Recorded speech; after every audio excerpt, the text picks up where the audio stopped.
parents of sociopaths or psychopaths, how does it feel to live with someone like that? I'm not a parent, but I have an older sister who I think would be considered someone with antisocial tendencies.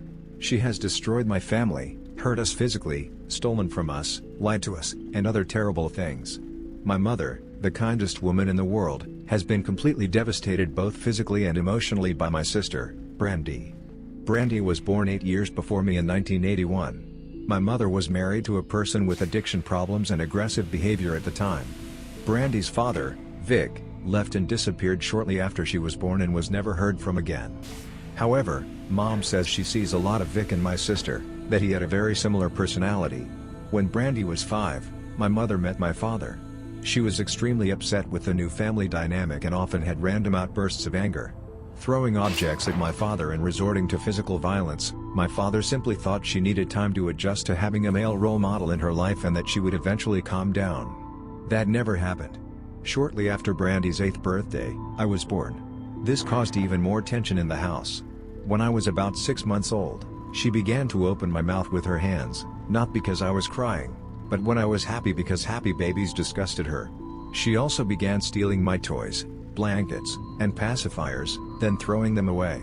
My parents began to get very worried and decided to send her to therapy. They couldn't understand why she acted this way. They were kind, loving, and attentive parents, doing everything they could to understand her. Around that time, they discovered they were expecting another baby. My little sister was born about a year and a half later. After I did, when my little sister turned 1, Brandy pushed her against a wall, causing a fracture in her. My parents were completely terrified, frustrated, and unsure how to handle the situation. They finally decided that maybe it would be best for her to live with my grandmother, 2 hours away. Between the ages of 10 and 13, Brandy was abused by a member of her maternal family until her death. We found out years later, and my mother has never forgiven herself for not knowing sooner. It was at that point that her life really began to spiral out of control. She began stealing, lying, manipulating, maintaining careless relationships, and getting into trouble constantly. At 15, she began using substances and developing addiction problems. She was expelled from school at 16, and at 18, she had an altercation with my grandmother in which he pushed her to the ground and stole her car. Shortly after, she began dating a 40-year-old man, who became my brother-in-law. He wasn't better. He was a person with addiction problems and a criminal record, someone problematic in every way. But despite his personality, he was even scared of Brandy. Once, he told me she had something dark about her, something that made him uncomfortable. Currently, he is in hiding with his son, who is also afraid of my sister. At 22, Brandy became pregnant, and he didn't care too much. He continued with his bad habits, using and living a completely irresponsible lifestyle. My nephew was born with health problems and was later diagnosed with autism. She only contacted us when she needed something, but we could never find her. She would find us and always ended up causing problems. Eventually, she disappeared with her son and abandoned him at age 4 in an apartment in Alaska. They found him 3 days later in an alarming state. It was a terrible event. He is now 32 years old. I have no idea where he is. Right now, my parents have a restraining order against him, and moved to avoid any contact with her. Here's a list of some of the things she has done. She stole my vehicle and my mother's. She broke into my parents' house and destroyed all the dishes.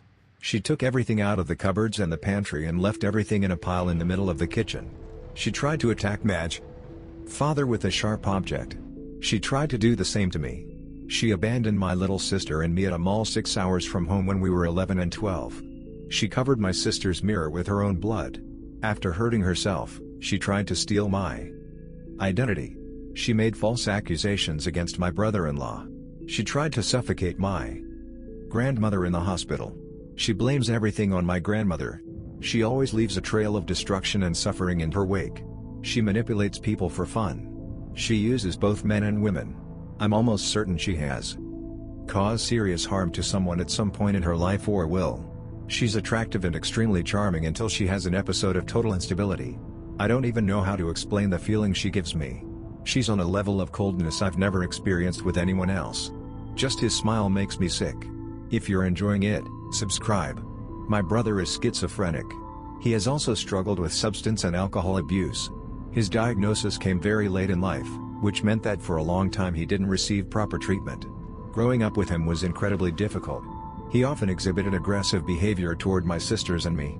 He would steal money, take our bikes, and damage them. He would destroy things he knew we liked. When he consumed alcohol or substances, he would become violent, and holidays seemed to escalate his behavior even further. I remember that once, it took 6 officers to get him under control and get him to receive medical attention. The most peaceful moments of my childhood were those when he was undergoing treatment in institutions specializing in these periods. Home was once again a place where we could have some peace. The list of incidents is long: conflicts, robberies, attacks on any friends we brought home. It's hard to fully express what it was like growing up in that environment. I could mention dozens of episodes that affected us in different ways, but none would do justice to the constant sense of stress we experienced at home. I've read stories about people growing up with family members who displayed abusive behavior, and the experience is similar in many ways. My parents were divorced, and my mother did everything in her power to handle the situation.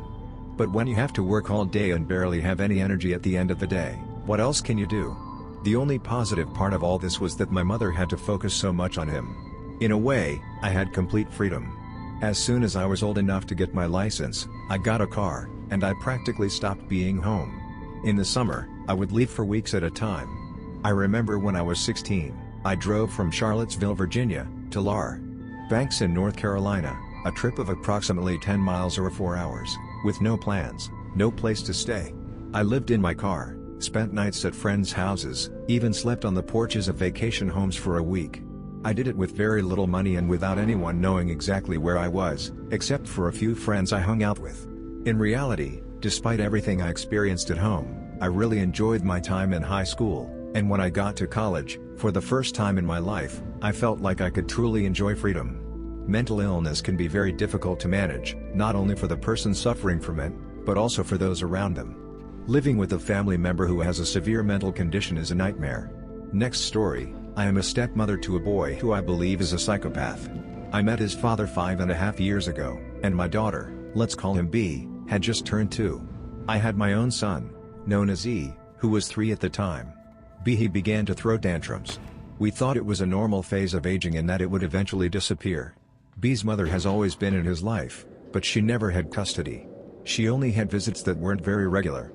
Although she saw him at least once a month, he's not a bad person and still isn't. But when he was in a relationship, he tended to delegate parenting to his partner. There is a history of mood disorders in his family, and although some of his relatives have exhibited impulsive behavior, they generally manage to lead functional lives within what is socially acceptable. When B turned 3, his tantrums continued. But he also began to urinate in inappropriate places when he was upset. We tried to discipline him with timeouts, taking away toys or setting firmer limits, but we still thought it was just a phase. 3 months before he turned 4, his father and I got married. We also took him to therapy. We kept him in treatment for a long time. Although instead his behavior seemed to get worse, but not a day went by without a tantrum. We also enrolled him in a preschool for 3-year-olds where I also worked. Although in another area, I found it difficult because he constantly had screaming fits, hitting, and kicking over simple things like washing his hands, going to the bathroom, or picking up his toys. We eventually had to discontinue therapy due to the costs of other medical needs. His behavior continued to be a problem in kindergarten. His teacher suggested he could have it since he refused to pay attention to and complete his schoolwork. Eventually, he told the school counselor that he simply didn't want to do it. This continues to be a problem to this day. It's a constant struggle, not only with school but also with basic household chores, his personal hygiene, and family life. He's now 7.5 years old. He still has angry outbursts and screaming. He also continues to urinate in inappropriate places when he's annoying. I have to clean his bathroom constantly because when he gets angry, he comes in and makes a mess on the floor and the shower curtain. He also stays in bed every morning and urinates, then changes his clothes without saying anything. He does this even when he hasn't had any problems. He refuses to shower. It's been weeks since he last washed his hair. We've tried everything, but he simply shows no interest in changing those habits. He refuses to do most of his homework. He constantly lies about everything. He makes up far-fetched stories, from impossible situations in video games to claiming things that didn't happen, like saying my mom hurt him. Any conversation I have with him turns into a never-ending argument where he tries to twist my words or make me feel like I'm treating him badly. He's also ripped his own clothes, toys, bedding, and anything else within reach. He's tried to manipulate various situations and has taken things. Without permission, especially at school. No matter what we do or say, he always finds a way to argue until he feels he's won. No matter where we go or what we do, even if it's just him, he's always dissatisfied and never seems happy. We've worked with specialists and spoken to his therapist to make sure he's never been a victim of anything that could be affecting his behavior. Everything indicates that his attitude is not the result of external trauma. For safety, our families have reduced contact with him, and my mother only cares for him occasionally. His mother's family is very involved in a child protection organization and are responsible people. We all know his environment and know he hasn't been exposed to worrying situations. What really concerns us is his attitude. Recently, he's started displaying age-inappropriate behaviors regarding online content. The first time he was alone with his Kindle for 15 minutes, while my mother was doing laundry and searched for age-inappropriate terms on YouTube and watched related videos.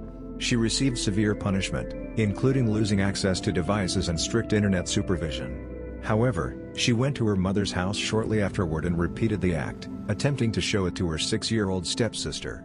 In addition, in the past year, she has made comments to us about inappropriate situations and has attempted to watch her sister when she is changing. She has also engaged in physical behaviors that concern us, such as inappropriately touching us even though she was wearing clothes and insisting on gestures that were inappropriate for her age with her younger stepsister.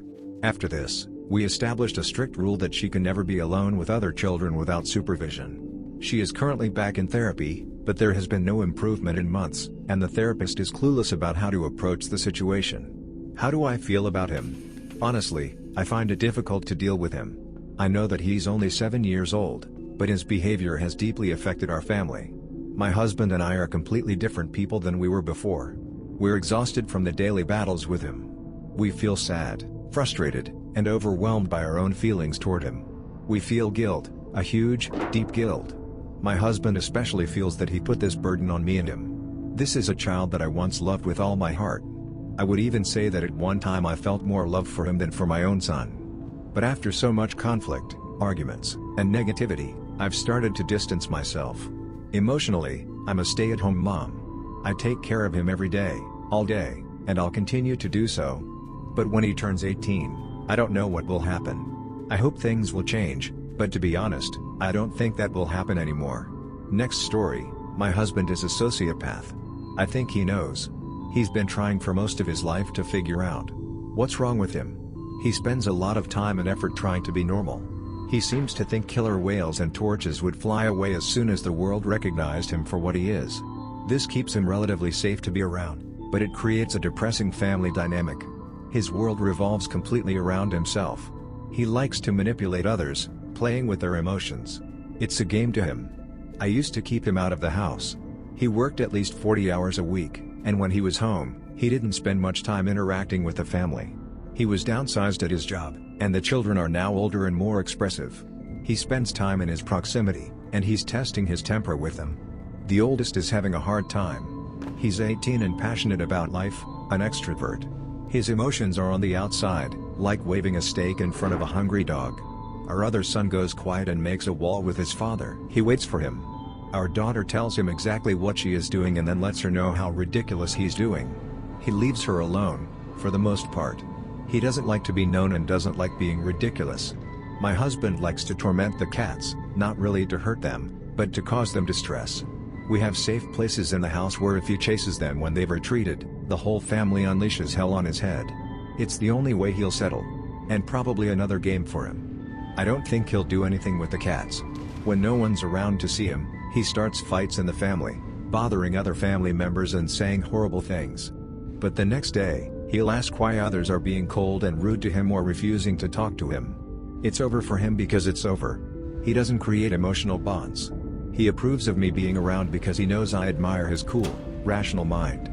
I know I'm an accessory in his life. I know he tries to manipulate me constantly. He has no friends. He will get angry at people in the store or while driving or say uncomfortable things to see how they react. He likes to make people feel uneasy. He can't feel what they're doing or intuit complex or subtle social meanings, but he can get people moving. He can get angry. He can be calm. He can make the right faces and seem engaged. He often gets bored with life. He likes structure and things always being in their place. Change makes him angry. Change makes him feel out of control and vulnerable. He doesn't appreciate things because they're beautiful. The written word is wasted on him. Art is something he can't understand. Nature has no appeal. He looks at a pile of trash with the same eye as the one who looks at a sunset over the ocean. He likes bare walls, simple lines, math, and science.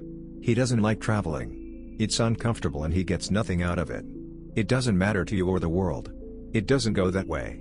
Killing others, not even breaking the law, mainly ignoring you, you'll be screwed. Momentary not getting bored, it's being normal with success. Next story. I'm not a father, but I'll tell you about my sister. It all started when she turned 13. My mother decided that she was old enough to take care of me without me. I'm about 2 years younger than her and I was always thin and small. She took full advantage of this by using the phone on the wall so that I couldn't call my mother for help. She would lock me in my room and remove the doorknob so I couldn't get out. She would throw my only special childhood toy to the dogs just to see me upset or make me cry. I remember that at one point I couldn't stand it anymore. I told her that I would rather not be there than continue living with her. Her response was to take a knife and press it against my back, telling me that if I really wanted it, she would do it. When I turned 15, my role changed. I became his cover. I was just another tool for his plans. When he ran away from home, I had to pretend I didn't know anything. When my parents asked about his whereabouts, he forced me to carry things in my backpack. When I took items from stores without paying, if I refused, the consequence was Clara finally left home and became pregnant. At 18, she got pregnant with a boy my age. During the pregnancy, she seemed to have changed. Her aggressive attitude lessened for a while, even treating me like a real brother, almost like a second mother. She even apologized for what she had done to me when we were little.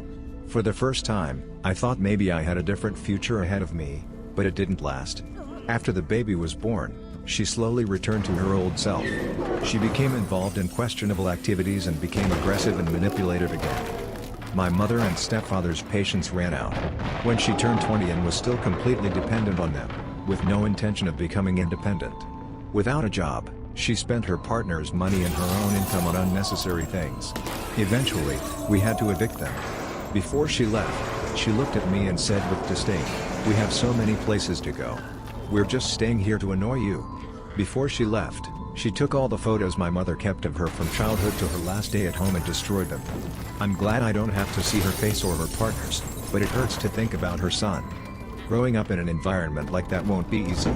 For my sister, people only exist as long as they are useful to her, and when someone stops being that, she lets them know in the worst way.